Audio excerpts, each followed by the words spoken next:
Here we go. Bonjour et bienvenue dans une nouvelle vidéo. Je suis très heureuse de vous accueillir dans une nouvelle histoire. Aujourd'hui, l'histoire parle de la fête. On s'est mis en mode fête. On va partir à la fiesta. Ce concept d'histoire est purement une création de la maison. Je raconte une histoire en la lisant. Ok? Je raconte une histoire en la lisant. Le but étant d'améliorer notre propre caractère. Parce que les histoires qu'on entend souvent, ce n'est pas pour améliorer notre caractère. Certes, c'est du divertissement, mais il y a un but personnel pour notre vie actuelle, en fait, pour nos relations sociales et nos relations financières, etc. Cela dépend des histoires. On se retrouve à la fin, tout simplement, pour un débat. Qu'est-ce qu'ils auraient dû faire? Qu'est-ce qu'ils n'auraient pas dû faire? Qu'est-ce qu'on pourrait améliorer? Et comment cela s'applique à notre propre vie? Campus de YCLA, 13h30. Aujourd'hui, c'est le dernier jour d'examen pour tous les étudiants du campus. Dans la cour, il y a deux personnes avec des porte-voix. Soirée chez Josh le quarterback et son jumeau de l'équipe de basket. Soirée chez Josh le quarterback et John son jumeau de l'équipe de basket. Les jumeaux en question se tiennent près d'eux. Lorenzo et Jeff sont aussi à côté d'eux. Ils essayent de mettre de la musique. Josh tape son poing sur une radio. Pourquoi ça ne fonctionne pas? J'ai mis un baffle dans ma voiture hier. T'as oublié? Dit John à son frère. Ah, c'est vrai, allons le chercher. Moi j'ai une mini plaque de mixage dans ma caisse. Ajoute Jeff.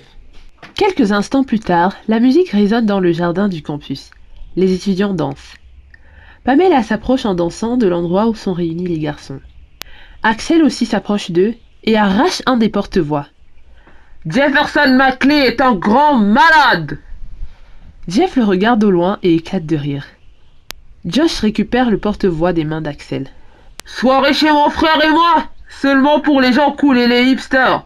Je précise, pas de nul chez moi. Son frère récupère le porte-voix. Et les jolies filles, uniquement, pas de nunuche chez moi. Ailleurs sur le campus, les trois L croisent Aurélie qui sort du bâtiment. Oups! Pas de nunu chez Josh et John. Dommage Aurélie. Laurie et Laura éclatent de rire. Celle-ci jette son sac par terre et vient crabacher Livy comme il le faut. C'est à moi que tu parles comme ça, espèce de sale fille! Lâche-moi, sauvageonne! Répète, et je te mets mon poing dans les dents. Laura et Laurie essayent de les séparer. Les deux insectes, éloignez-vous, sinon je crache sur vous! Laura et Laurie crient de dégoût. Deux pom-pom girls qui passent par là arrivent à séparer Aurélie et Livy. Parle-moi encore comme ça, espèce de criquet! La nunuche ici, c'est toi! Et tes insectes avec! Tu n'es qu'une sauvage non éduquée! Les filles veillent à ce qu'elles ne s'approchent plus les unes des autres. Livy et sa bande s'en vont. N'importe quoi! Cherche-moi encore! Tu vas me trouver! Les filles qui sont venues les séparer regardent Aurélie, surprises et amusées à la fois. Là, je suis obligée de te saluer quand même. Elle tend son poing et le cogne à celui d'Aurélie. L'autre fait de même, puis elles s'en vont. Ailleurs, trois filles passent en décapotable devant Lydie et Brianna, puis se stoppent. Les filles, vous venez chez Josh? Dit l'une d'entre elles à Lydie et Brie. Bien sûr, répond-elle en chœur. Venez, il y a de la place, on y va. Pourquoi vous allez en avance comme ça? Parce que Josh, c'est mon copain et si vous venez avec nous, on pourra profiter du jardin privé entre filles avant qu'il ne vienne l'envahir avec ses amis.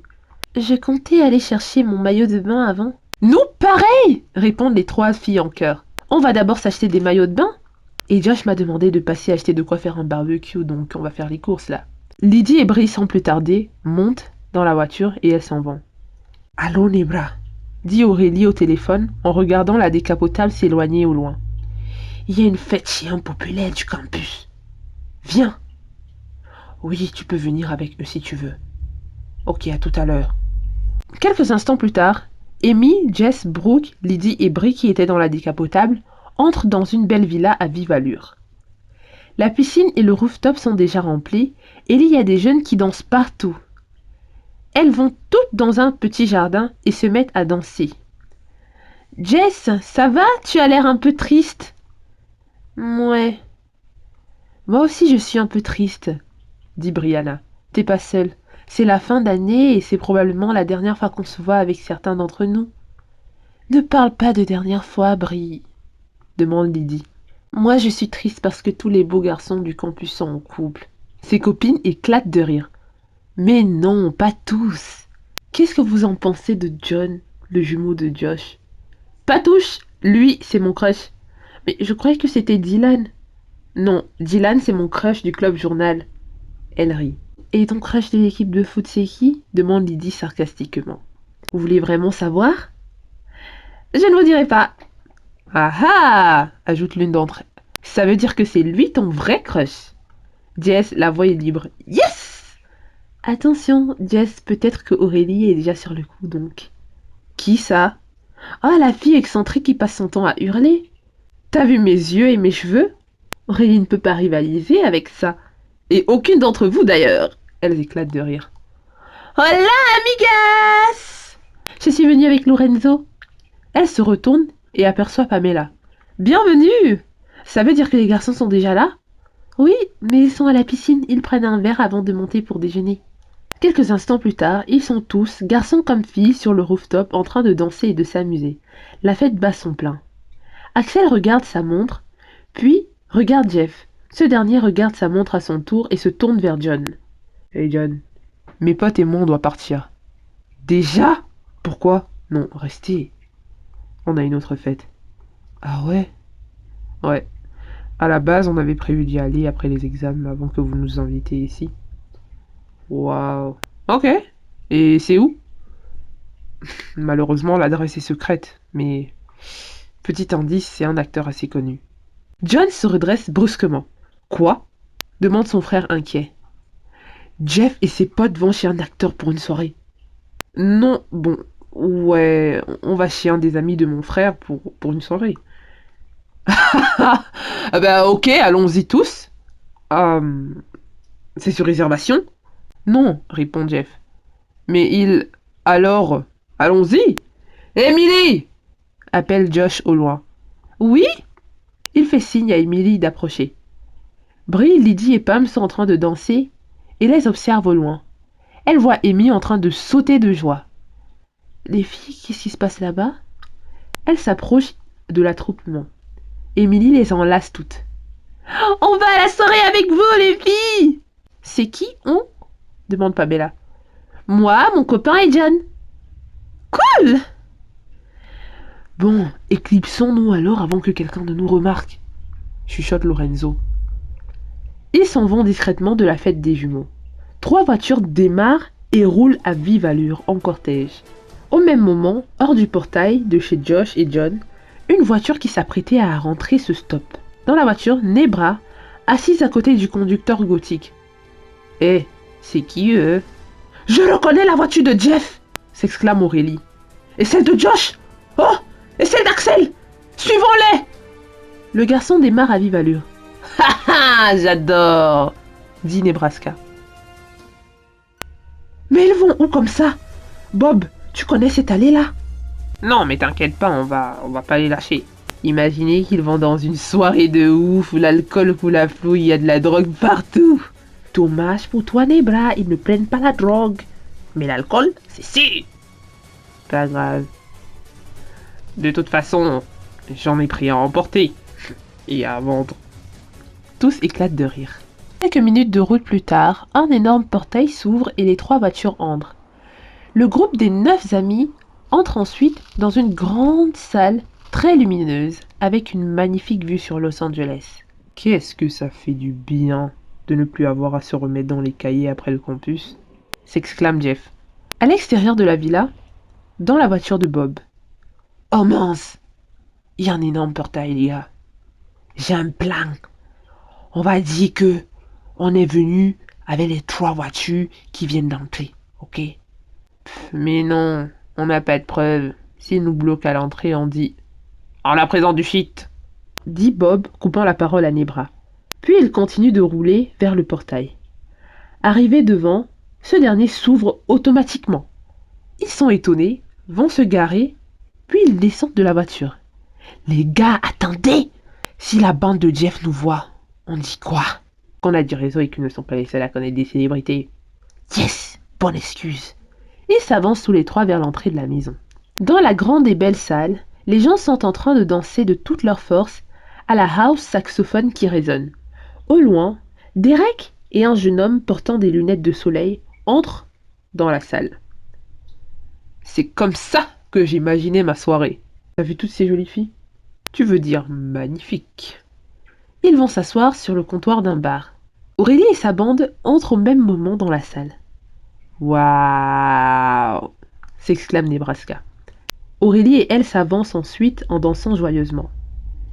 Derek aperçoit Jeff au loin et ils se font un signe de la tête.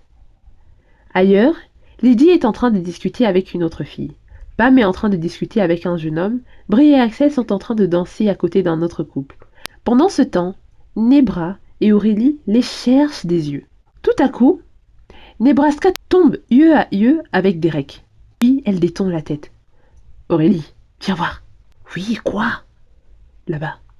C'est pas ton crush que j'ai vu en photo? Derek! Elle se retourne vers Nebra. Oh non, il est là, il est là, il est là. Vas-y, moi je cherche les autres, t'inquiète. Aurélie s'avance rapidement vers lui. Derek est assis, buvant son verre de vin. Bouh, bébé! Il se retourne lentement et tombe sur le visage rapproché d'Aurélie. Il fait une grimace de choc, puis se retourne. Elle se racle la gorge pour prendre une belle voix. Salut Derek. Amélie, je ne m'attendais pas à te croiser ici.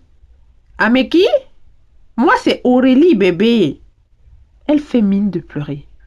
Je me sens vraiment offensée que tu oublies mon prénom, alors que moi, je n'ai pas arrêté de penser à toi depuis le date avec ma mère.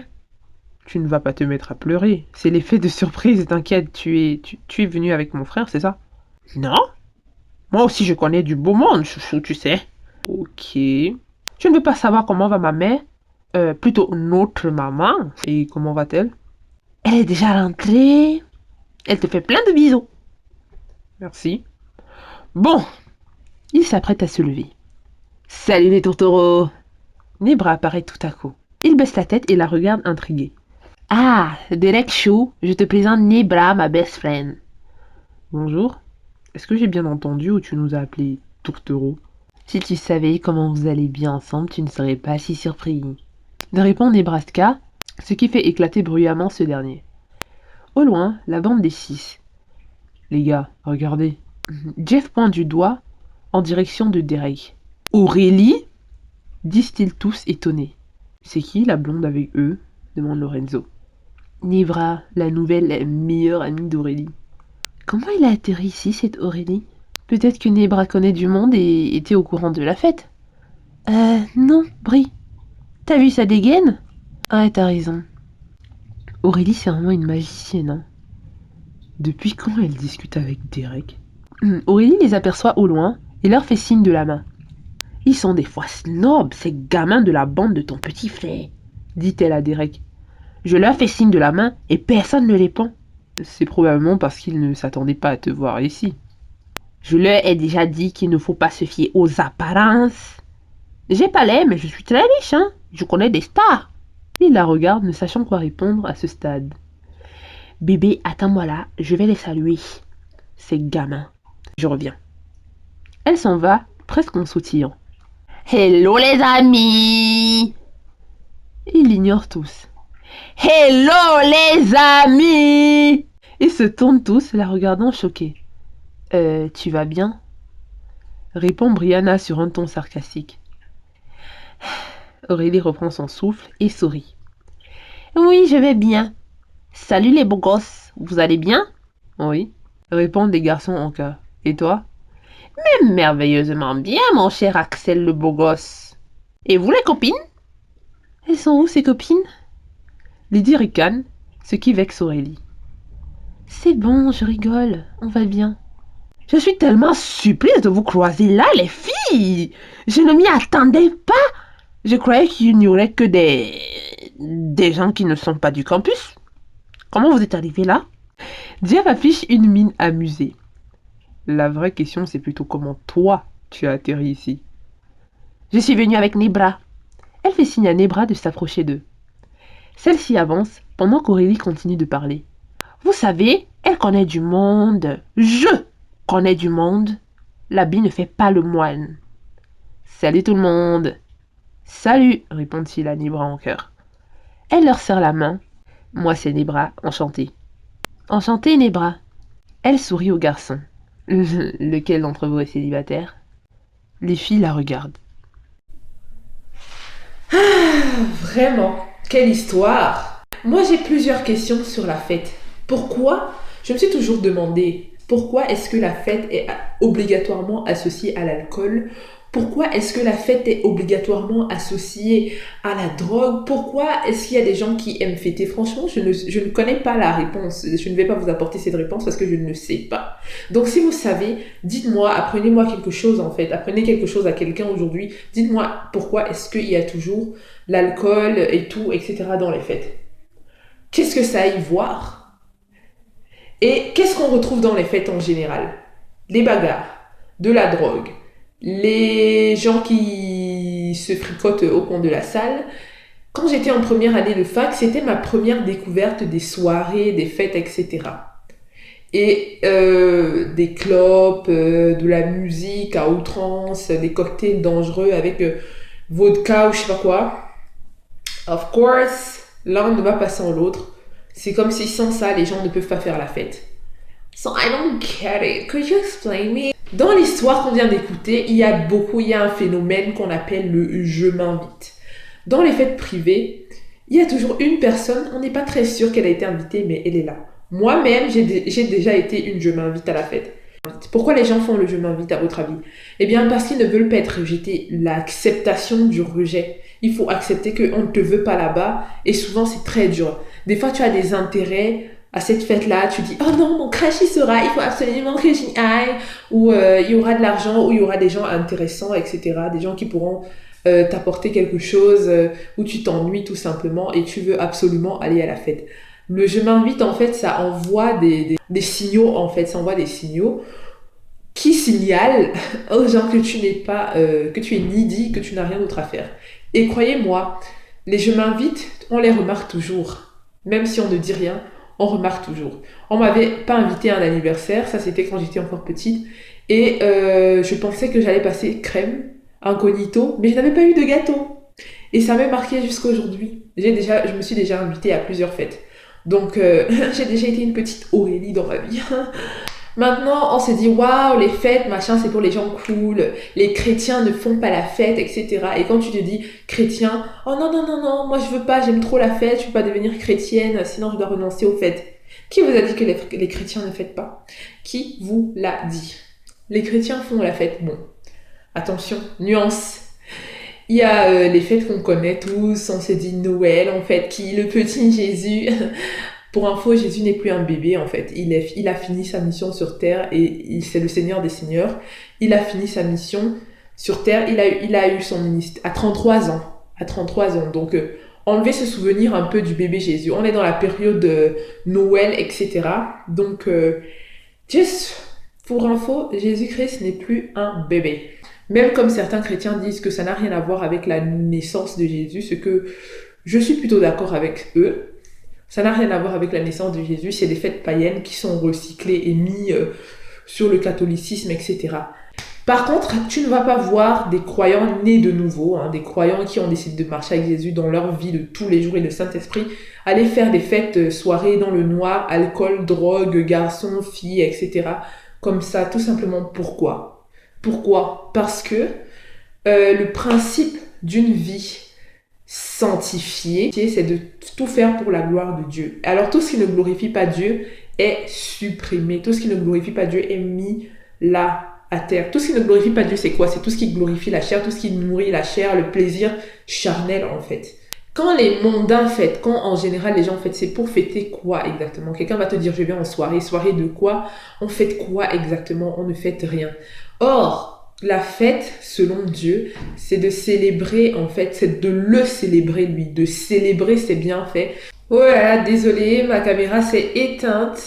Donc, ce sera tout pour aujourd'hui. On se retrouve demain pour une autre vidéo. Et maintenant, je vous souhaite une très bonne journée ou une très belle soirée et soyez bénis.